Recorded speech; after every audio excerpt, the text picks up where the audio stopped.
तो नमस्कार साथियों, स्वागत है आपका एक और बेहतरीन वीडियो में। दोस्तों, जैसा कि आपको मालूम है कि ग्रुप डी का 2022 में 99 पेपर आपसे लिए गए थे और हम सभी 99 पेपरों को उनका सोल्यूशन आपके सामने लेकर के चलेंगे। हम केवल बेटा आपको पेपर हल करके नहीं दिखाएंगे, हम आपको ये भी बताएंगे कि परीक्षा हॉल में सवाल को कैसे हल किया जाता है। यदि आपके साथ भी ये समस्या है कि आपको कॉन्सेप्ट सारे पता है, आप बेटा सवाल भी सारे हल कर लेते हैं, लेकिन आप समय ज्यादा लगाते हैं, यानी कि पूरा पेपर आप अटेम्प्ट ही नहीं कर पाते, तो दोस्तों ये सीरीज आपके लिए रामबाण सिद्ध होने वाली है। क्योंकि एक एक सवाल हम जब कराएंगे तो आपको बताएंगे कि इसको 4 या 5 सेकंड में कैसे लगाया जा सकता था। तो बेटा आज जो हम शिफ्ट कराने जा रहे हैं वह 16 सितंबर 2022 में जो पहली शिफ्ट थी उसका सोल्यूशन हम लेकर के चलेंगे।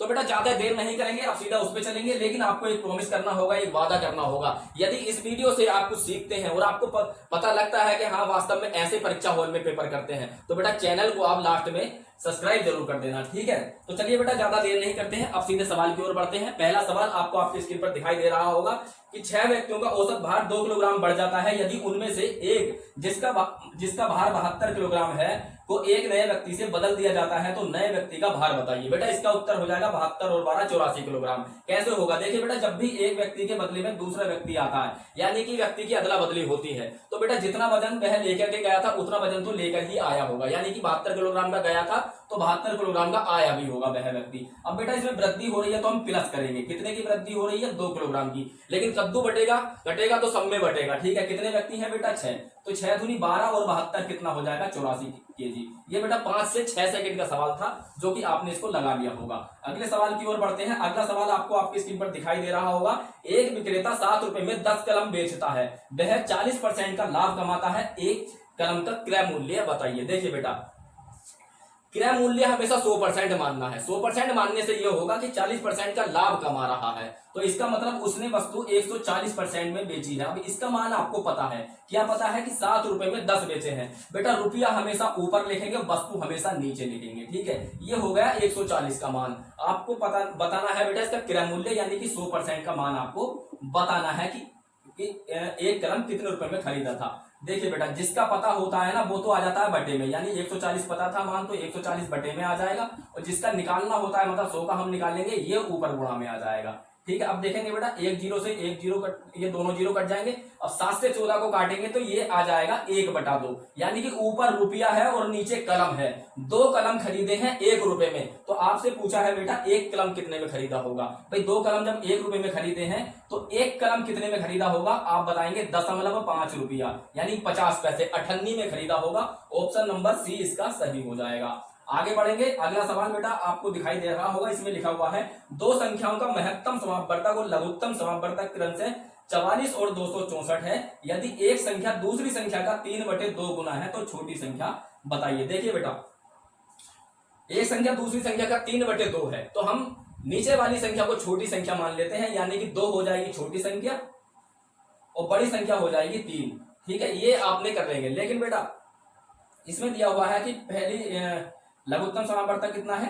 264 और HCF है आपका 44, तो छोटी संख्या क्या? देखिए इसमें क्या होता है, आपको मालूम होगा कि 2 संख्याओं का जो गुणनफल होता है वो उनके LCM और HCF का भी गुणनफल होता है। तो ऐसी स्थिति में बेटा इनको x मान लेंगे। x मानने से बहुत फायदा है, मैं अभी आपको बताऊंगा क्यों मान लेंगे।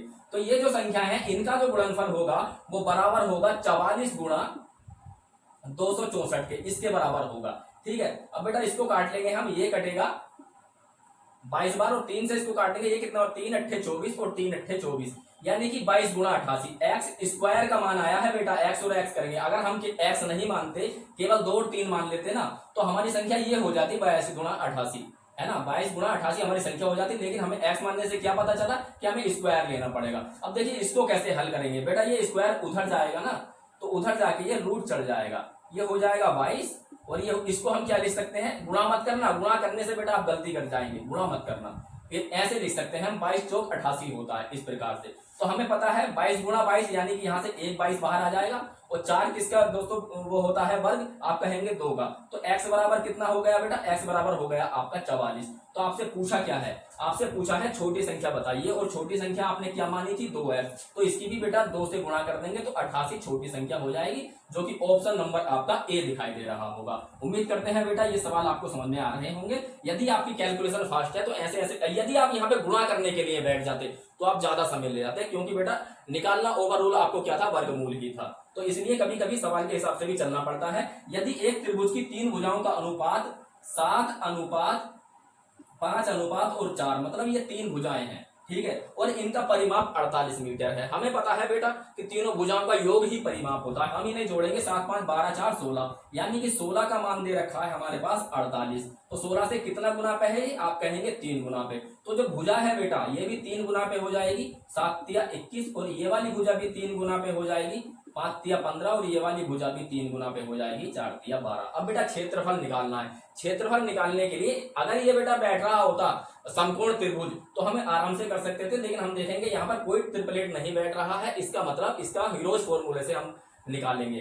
बेटा सबसे पहले हम देखेंगे इसका अर्ध परिमाप कितना होता है। इन सबको जोड़ेंगे, 5 और 1 6 और 2 8 हो गया, और 2 और 2 4 हो गया। ये हो गया बेटा इसका परिमाप। इसका आधा कितना हो जाएगा, 24 हो गया इसका अर्ध परिमाप। अब इसका फॉर्मूला क्या होता है क्षेत्रफल का। क्षेत्रफल के फॉर्मूले में आपको पता होगा, हीरोज फॉर्मूला से हम निकालते हैं कि 24 गुणा 24 में से 21 गया 3, और 24 में से 15 गया 9, और 24 में से 12 गया, कितना बचा ये, 24 में से यदि 12 जाएगा तो 12 ही बचेगा। अब देखिए बेटा यहाँ पे हम कैसे करेंगे, 24 को हम लिख सकते हैं 12 गुणा 2। इससे फायदा क्या हुआ कि हमें पता है 1 12 बाहर आ जाएगा, 1 12 ये है और 1 12 ये है, तो बाहर जब निकल के आएगा 1 12 हो जाएगा। उसके बाद बेटा हम देखेंगे ये 9 किसका वर्ग है, 3 का वर्ग है, तो 1 3 बाहर आ जाएगा। अंडर रूट में क्या बचा, 1, ये 2 बचा है, और ये 3 बचा है, यानी कि 6 बचा। तो 12 तिया 36 रूट 6, यानी कि ऑप्शन नंबर ए इसका ठीक हो जाएगा। तो इतनी जल्दी से आप इस सवाल को हल कर सकते थे। तो चलिए बेटा एक अगला सवाल और देखते हैं। अगला सवाल है 95 गुणा 103 का मूल्यांकन करें, है ना। इसको आप खुद ही कर लेना, क्योंकि 95 और 103 की गुणा करनी है। लेकिन यदि फिर भी आप इसकी ट्रिक सीखना चाहते हैं तो मैं इसकी ट्रिक यहाँ पर आपको बताना चाहूंगा।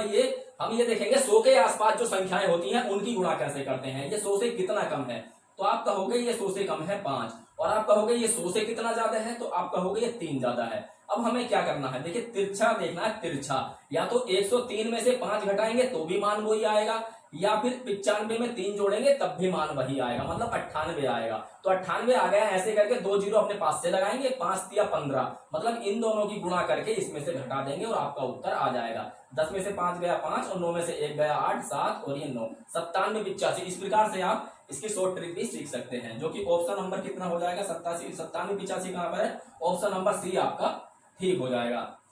तो चलिए बेटा अगले सवाल की ओर। एक सप्तभुज के सभी आंतरिक कोणों का योग किसके बराबर होता है। बेटा फॉर्मूला होता है n-2 इंटू 180। ठीक है, n क्या है, भुजाओं की संख्या।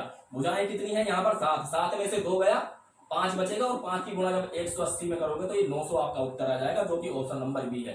5 से 10 सेकंड का ये सवाल था, ये सब लिखना नहीं होता है, दिमाग में करना होता है।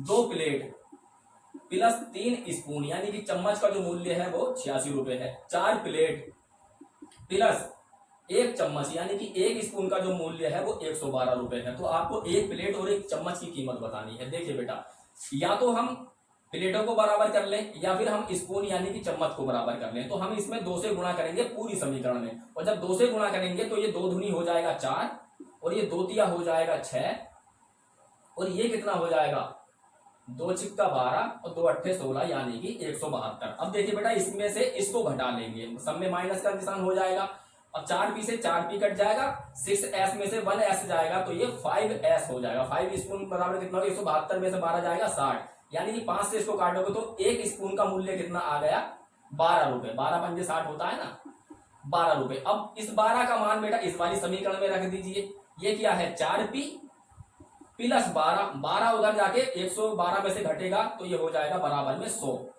ये कितना हो जाएगा 100, और 4 से जब इसको काटोगे तो 1p का मान आ जाएगा 25 रुपए। आपसे पूछा क्या था कि इन दोनों का अंतर बताइए। अच्छा, अंतर पूछा था, तो 25 और 12 में कितना अंतर है बेटा, आप कहेंगे 13 रुपए का अंतर है, जो कि ऑप्शन नंबर आपका बी ठीक हो जाएगा। ठीक है, इसकी ट्रिक भी काम कर सकती थी, पर ट्रिक यहाँ पर नहीं लगी। क्यों नहीं लगी वो हम आगे बताएंगे। 16 पुरुष एक कार्य को 5 दिन में कर सकते हैं, तो 20 दिनों में कितने पुरुषों की आवश्यकता, पुरुष को मैन मान लीजिए आप। ठीक है, तो 5 चौक 20, और 4 से इसको काटेंगे 4 बार, तो m बराबर कितना आ गया 4, जो कि ऑप्शन नंबर आपका कितना है बी। 5 से 6 सेकंड का ये सवाल था, उम्मीद करते हैं आपको समझ में आया होगा। अगला है 42 वस्तुओं का क्रय मूल्य 36 वस्तुओं के विक्रय मूल्य के बराबर है। मतलब 42 वस्तुओं का जो क्रय मूल्य है वो बराबर है 36 वस्तुओं के विक्रय मूल्य के बराबर। बेटा जब भी ऐसा सवाल आए ना तो इसका मूल्य ये हो जाएगा और इसका मूल्य ये हो जाएगा, यानी कि क्रय मूल्य 36 है और विक्रय मूल्य 42 है। तो लाभ कितना हुआ भाई, 36 में खरीदी 42 में बेच दी, 6 रुपए का लाभ हुआ है। और लाभ हमेशा क्रय मूल्य पर ही होता है। ये कितना है 36, प्रतिशत बनाने के लिए 100 से गुणा कर देंगे। ये कितना हो जाएगा 6 6 36। इसको एक बार और काटेंगे तो ये 50 बार कटेगा, ये 3 बार कटेगा। ये कितना हो जाएगा 16 या 48 होता है। तो 16 सही 2/3%, जो कि ऑप्शन नंबर आपका डी है, यह ठीक हो जाएगा। तो उम्मीद करते हैं बेटा ये 5-5 10-10 सेकंड के सवाल थे और आराम से आपको समझ में आ रहे होंगे। अब देखिए बेटा अगला सवाल है कि 1368 रुपए को 5:3 के अनुपात में 2 भागों में विभाजित किया जाता है, बड़े हिस्से का मान बताइए। देखिए बेटा 5:3 है। मैं यहाँ पर एक ट्रिक बता के चलूंगा आपको, लेकिन इसमें नहीं लगेगी। आपसे पूछा है बड़ी संख्या, तो जो भी ऑप्शन होगा ना वो बेटा बड़ी संख्या का यानी कि 5 का मल्टीपल होगा, जो 5 से कटने वाला। लेकिन यहाँ पे हम देखेंगे 2-3 संख्याएं कट रही हैं, तो यहाँ पर ये नियम लागू नहीं होगा। तो सवाल हल ही करना होगा। 5 और 3 कितना होता है 8, और 8 का मान कितना दे रखा है बेटा, 8 का मान दे रखा है 1368 रुपए। ये 8 का मान है। आपसे पूछा क्या है बड़ी संख्या का मान, यानी कि 5 का मान। तो 5 से गुणा कर देंगे। मैंने कहा था जिसका मान पता होता है वो बटे में और जिसका निकालना होता है वो गुणा में।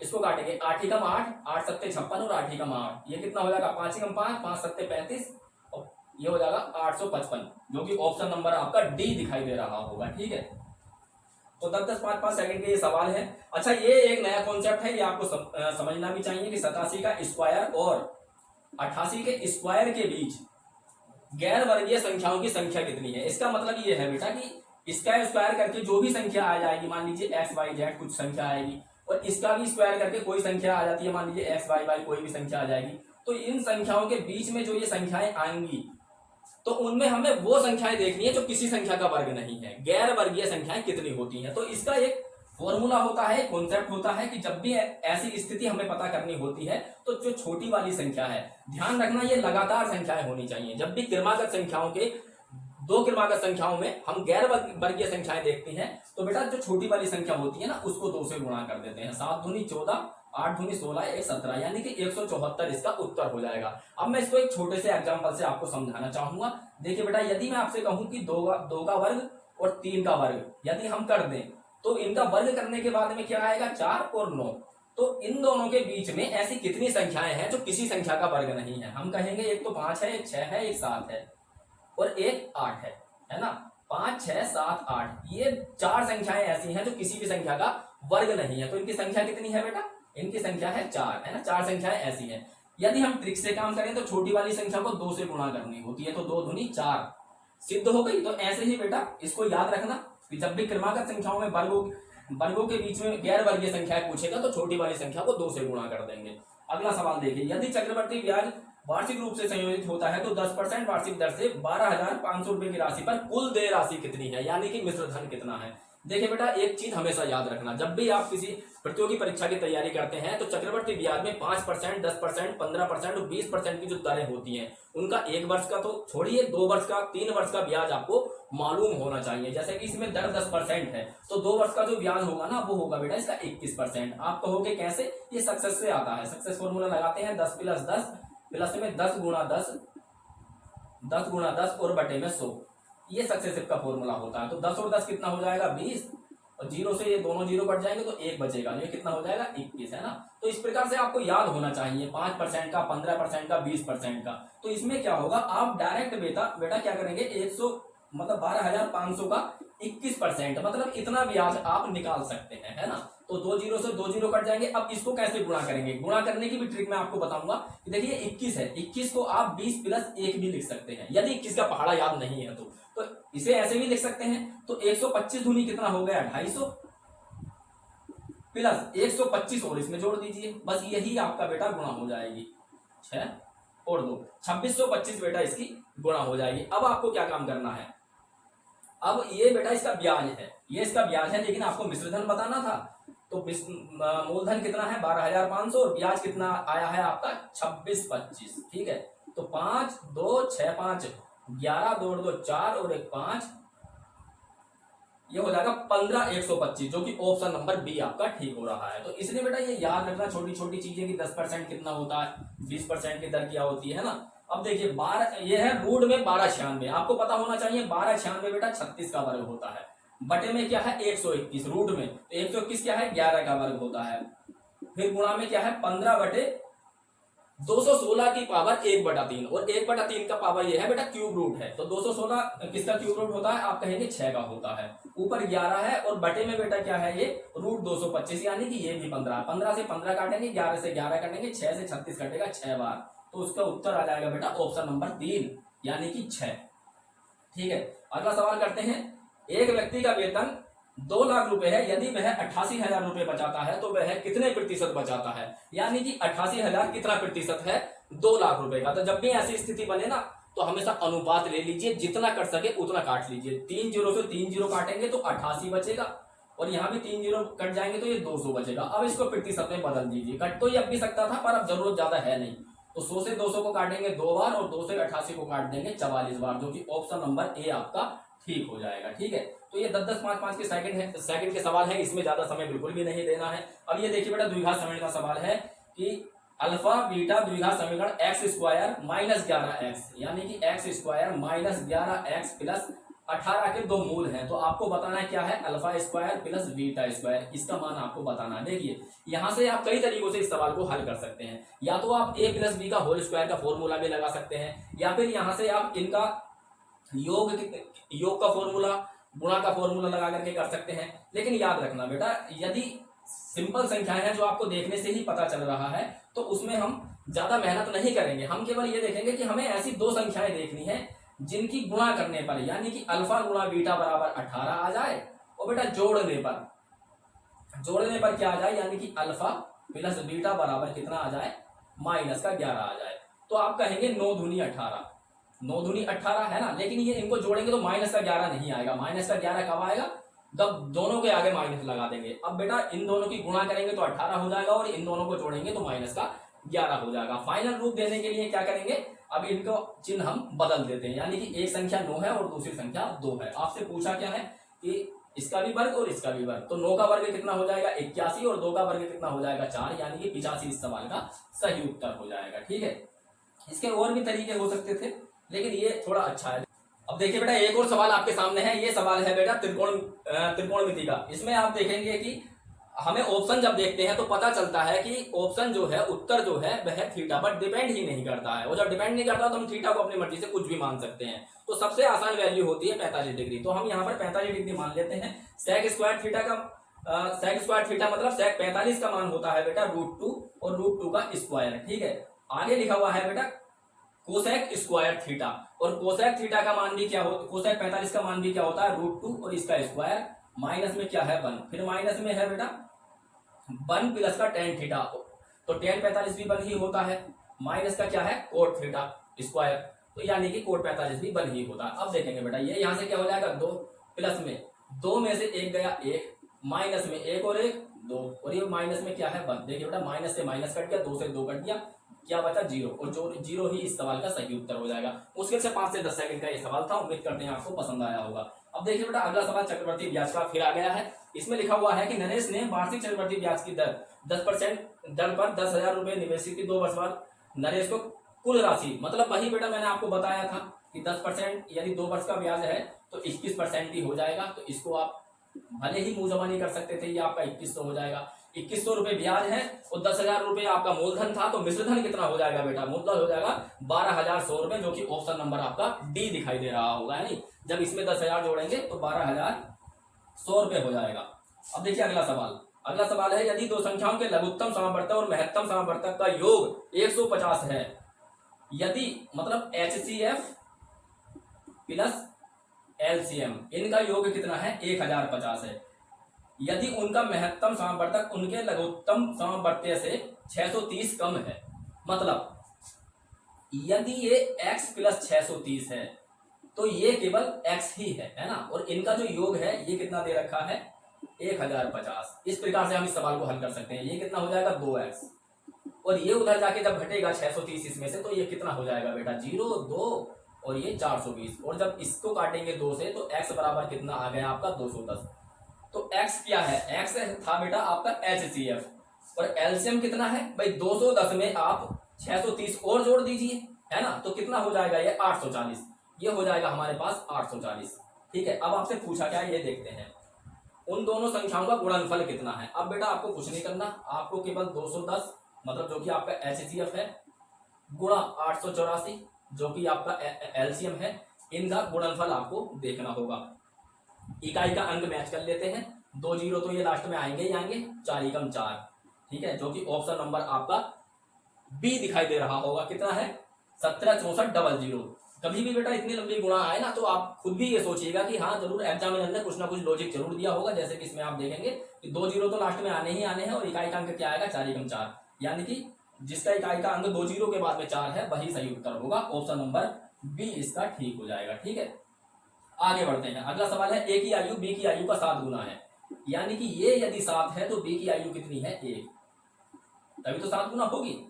अब कहा गया है उनकी आयु का योग 48 है तो उनकी आयु ज्ञात कीजिए। देखिए बेटा इसकी जो भी आयु होगी ना वो 7 के मल्टीपल में होगी, तो हम देखेंगे 7 पंजे 35, 7 छः 42, यानी कि 2 ऑप्शन कट गए। तो इसलिए बेटा यहाँ पर ये ट्रिक काम नहीं करी, तो इसको मतलब बेसिक से कर लेते हैं। उनकी आयु का योग 48 है, जबकि यहाँ पर देखेंगे आयु का योग है कितना? 8 हमें पता है इसका मान है 48। पूछा क्या है? उनकी आयु बताइए। देखिए बेटा कितना हो जाएगा ये? 8 छः 48 और 7 छः 42, मतलब इसकी तो हो गई बेटा 42, तो इसका मतलब ऑप्शन नंबर 2 आपका ठीक हो जाएगा। ठीक है, एक की आयु 42 है तो उसकी अपने आप 6 हो जाएगी।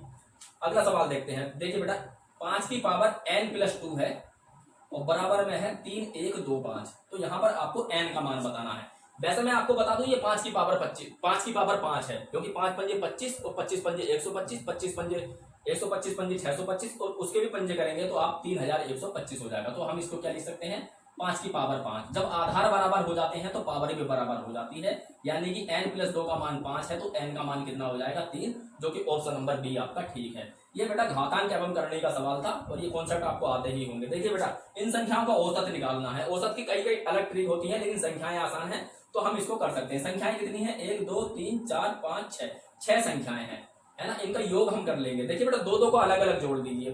25 और 35 को जोड़ेंगे आप कितना हो जाएगा? 60। 25 और 35 हमने जोड़ा, कितना हो गया? 60 हो गया। अब 32 और 20 जोड़ेंगे, ये कितना हो जाएगा? ये हो जाएगा 52। अब 2 संख्याएं बची 15 और 17, इनको जोड़ेंगे कितना हो जाएगा? ये हो जाएगा 32। इस प्रकार से जोड़ेंगे ना तो थोड़ा आसानी से जुड़ जाएगा। अब देखिए बेटा यहाँ पर कर लेंगे 2 और 2 4, 5 और 3 8, 8 और 6 14, 14/6, है ना। ये कितनी बार कटेगा बेटा? आप कहेंगे 24 बार कटेगा, क्योंकि 24 छक्का 144 होता है, तो ऑप्शन नंबर इसका डी ठीक हो जाएगा। चलिए आगे बढ़ते हैं। अगला सवाल है, उस घन का संपूर्ण पृष्ठीय क्षेत्रफल कितना है जिसके प्रत्येक किनारे की माप 4 मीटर है, यानी कि बेटा इसकी एक भुजा कितनी है? 4 मीटर की है, तो इसका फॉर्मूला होता है 6a², 6 गुणा 4 गुणा 4। ए का मतलब क्या है यहाँ पर? भुजा। तो भुजा कितनी है इसकी? 4, तो 4 गुणा 4 गुणा 6 कितना हो जाएगा बेटा? ये 4 चौक 16 और 16 छिक्का कितना हो गया? 16 पंजे 80, 16 छिक 96। ऑप्शन नंबर बेटा आपका सी इसका ठीक हो जाएगा। चलिए आगे बढ़ते हैं। देखिए बेटा घातांक और करने का एक नियम आपको मालूम होगा, ये सवाल आपको दिखाई दे रहा है।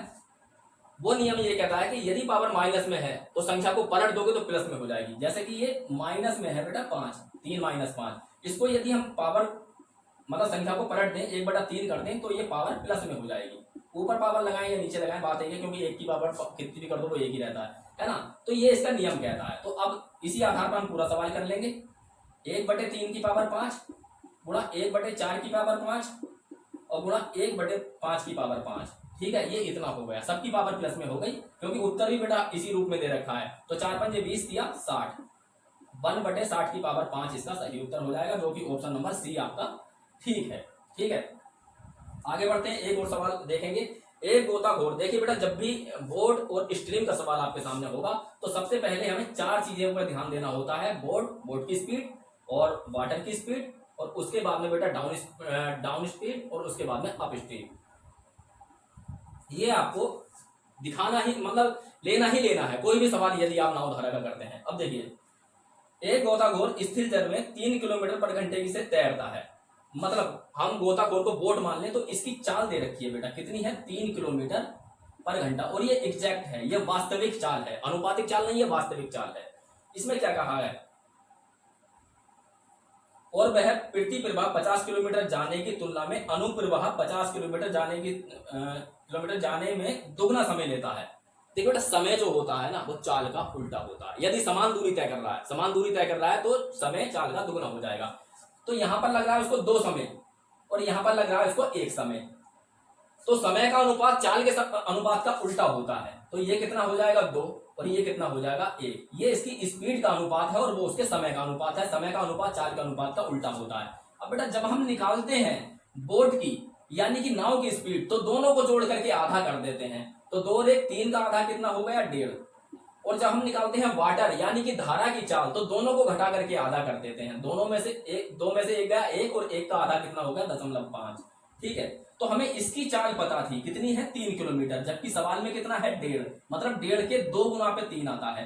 तो वैसे ही वाटर की स्पीड यानी कि प्रवाह की गति, हाँ धारा की स्पीड आपसे पूछिए तो ये भी 2 गुना पे हो जाएगी यानी कि 1।